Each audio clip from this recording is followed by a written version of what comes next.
Hello, this is the fourth presentation in my advanced networking class, and today it's about securing the switch with port security.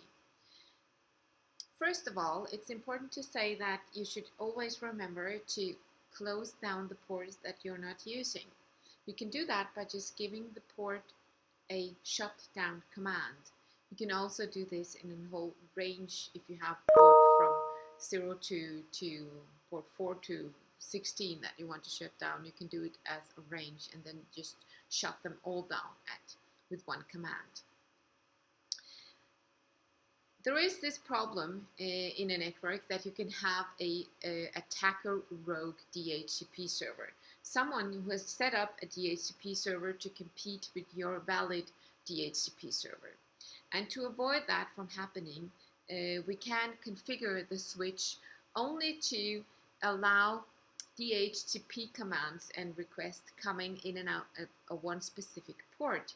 And to do so, we enable it by using the command ipdhcp snooping, and we can also indicate which VLANs that we will allow this DHCP server to work on.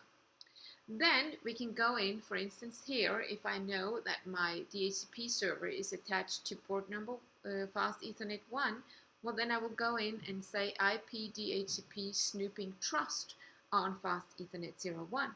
In this way I know that this is okay. Here I will allow DHCP requests to be sent in and out of the port. I could also go in and say that on the other ports, which is an untrusted port, I could allow the limit rate to be 5. So I will allow 5 DHCP requests. But that's optional. You don't really need to do that. So this is a good idea to set up if you want to avoid rogue DHCP servers in your network. Another thing also to avoid that you have these rogue or fake MAC addresses being sent back and forth is to enable port security. With port security, you can go in and set in a limit for how many valid MAC addresses you will allow on a port. You can also go in and specify which MAC addresses that you will allow on a port. So it could either be a static secure MAC address where you just enter the MAC address that you will allow on this port. It is of course a lot of work to do because MAC addresses are not that easy to remember. You can also have it as a dynamic secure MAC address, the ones that are connected at a certain time. Or you can set it as a sticky secure MAC address. The sticky will then remember your dynamic secure MAC address. And you can go in and say that when you enable port security, you can go in and set how many MAC addresses will I allow on my port. Will I only allow specific MAC addresses, or if it's not a sticky one, or another MAC address that connects which is not in my table, well then what do I do? And then there are these 3 different violation modes. You can either protect, restrict, or shut down.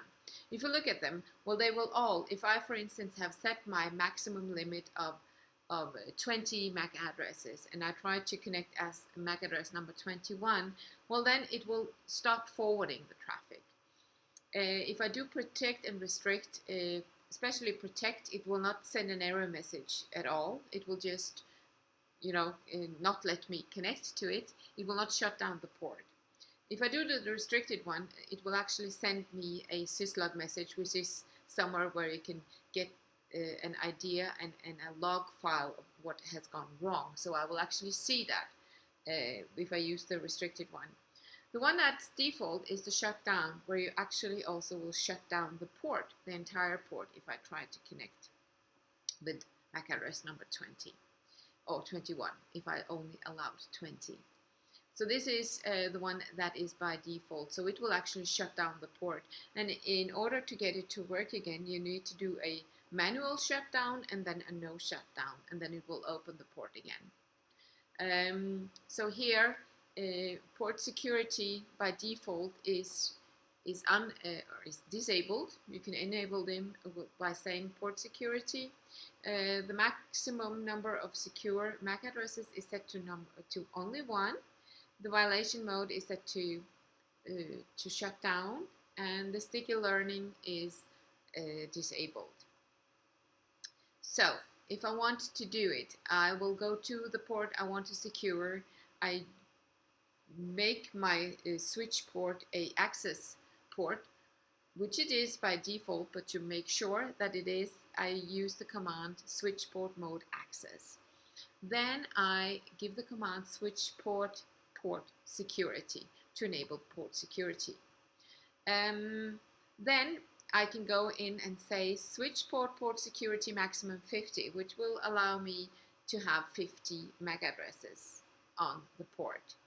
If I want to enable the sticky learning, well, then I do switch port security MAC address sticky.